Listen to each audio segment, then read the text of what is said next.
Our scripture for this morning is the scripture that we have been studying for the last 6 weeks. Today we will be looking at it in its total, just as a reminder of where we've been and how we will end. So follow along with me from Ephesians 6, verses 10 through 20, as I read from the New Living Translation. A final word. Be strong in the Lord and in his mighty power. Put on all of God's armor so that you will be able to stand firm against all the strategies of the devil.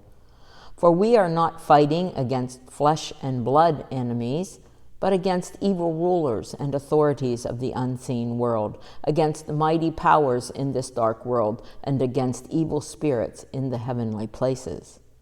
Therefore, put on every piece of God's armor so that you will be able to resist the enemy in the time of evil.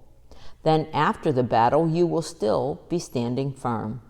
Stand your ground, putting on the belt of truth and the body armor of God's righteousness.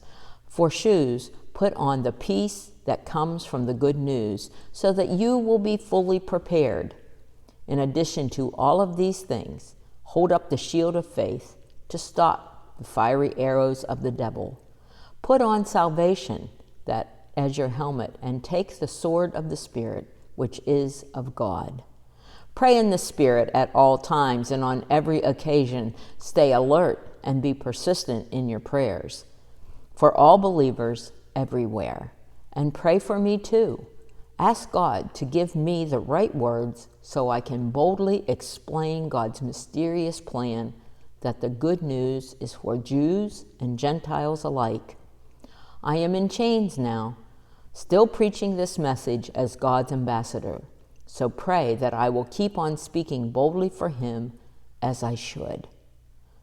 Additional scriptures to consider later this week, or maybe even today, are Nehemiah 4:9, Romans 8:26 and 27, Luke 11:1 through 11, and Colossians 4:12. These, then, are the word of the Lord. Thanks be to God.